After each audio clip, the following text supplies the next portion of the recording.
Brazilians go to the polls Sunday in a hotly contested election that has drawn the world's attention.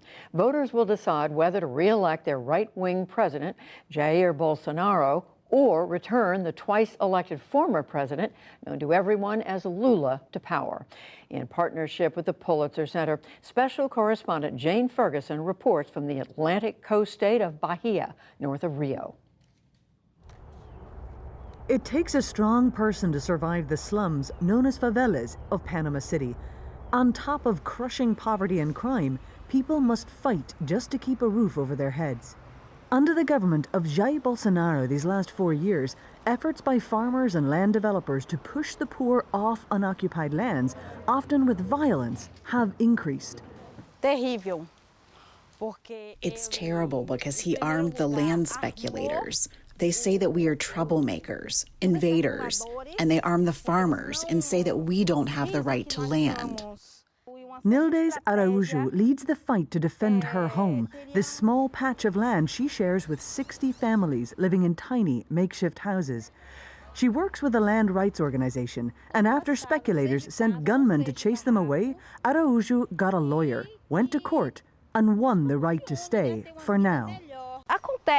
These conflicts have always occurred, but with the Bolsonaro government it worsened because they do not give us the right to housing.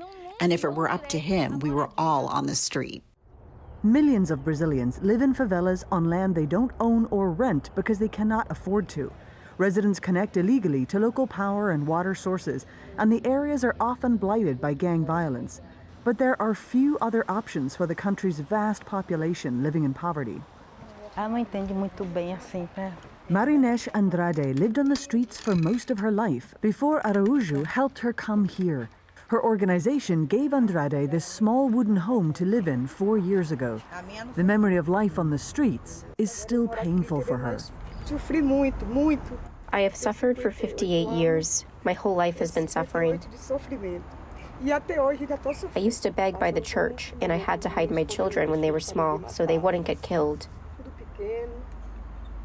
Andrade will vote on Sunday for Luiz Inácio Lula da Silva, known to everyone as Lula. President from 2003 to 2010, left-wing Workers' Party chief Lula was jailed on corruption charges 8 years after his presidency, charges that were later overturned. In a sweeping comeback, he is now the frontrunner in Sunday's presidential election. His opponent, the populist incumbent President Jair Bolsonaro, is trailing in the polls. Bolsonaro came to power in 2018 amidst economic and political turmoil in Brazil, with a right-wing, often combative message of God, family values, and fervent nationalism. In this favela, his message does not resonate. Maria Farias has only ever voted for the Workers' Party. Who are you going to be voting for on Sunday? Lula, do 13. Lula, no hesitation. Did you vote for Lula the last time before? Always. My vote was for him every time, ever since he ran. Lula, Lula, Lula, until I die. The social programs Lula put in place have had a direct impact on her family. Because of Lula, my daughter got a full scholarship to a private school. We didn't have to pay anything. And now she has a degree and works as a teacher. I am very grateful to the Lula government. And my husband managed to get a car too. But that is exactly what bothers Aldo Teles, farmer from the central region of Mato Grosso. His majority works very little, produces very little. It's not about giving things away. The spirit of the Workers' Party is to give things away to left-wing people. Those people do not get out of misery. They are always captive to vote for them. Teles lives in Bolsonaro territory, a farming community resentful of land distributions to the indigenous people and left-wing government handouts to the urban poor. The problem is that Lula is left-wing. You must be aware of the problems in Venezuela, the problems in Argentina now, and so many others that are doomed to failure. Lula doesn't think about teaching people how to fish. He thinks about giving the fish away. What generates wealth, what generates work is production. And if you just give things away, what will happen? The country would be in chaos. That is our fear. Chaos might be coming regardless. Bolsonaro has for months questioned the election results, casting doubt in the electronic voting system of Brazil and praising Brazil's military dictatorship that ran the country from 1964 to 1985. Fears have grown that he may refuse to concede if he does not win, claiming instead that the vote was rigged. The head of the CIA, Bill Burns, reportedly warned Bolsonaro last year to respect the democratic process, and lawmakers in the US and Europe have underlined that they will quickly move to recognize the election results. Every Bolsonaro supporter we spoke to said that A, they do not listen to journalists, they don't read the papers or watch television news, and that B, they get their information from social media and encrypted messaging services like WhatsApp. As a result, they all say that despite what the polls say, they are confident of a sweeping Bolsonaro victory on Sunday. His campaign has convinced many of his supporters that if he doesn't win, it's because the voting system is corrupt. To farmers like Celso Nogueira, it will be a fair election only if Bolsonaro wins it. Bolsonaro has already proven this when we brought people from outside several countries to show that the polls are only fraudulent. If we have a clean election for both of us in the middle of Sunday, October 2nd, we will have a very clear win for Bolsonaro. The population doesn't want Lula. Brazilian political analyst and author Marcos Nobre says this brand of populism is new here.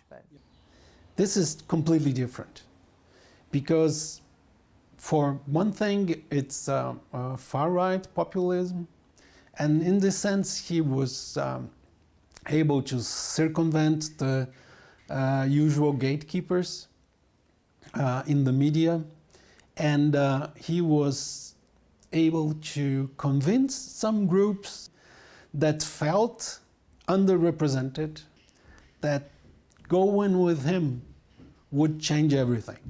If all this sounds familiar, it should. Bolsonaro has been widely praised by former President Trump, and Bolsonaro's circle are known to have close connections with former Trump strategists like Steve Bannon. We still don't know if this movement will organize itself as a movement, like an international authoritarian movement.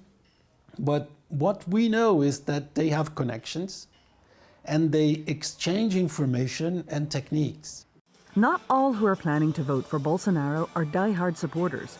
As Brazilian politics becomes even more polarized, the options for those voting on Sunday are far on either end of the political spectrum. We don't want to have a president of the extreme right nor of the extreme left. We would like to have a center president who wishes the good of the entire population, because we are experiencing a very dangerous moment in Brazil.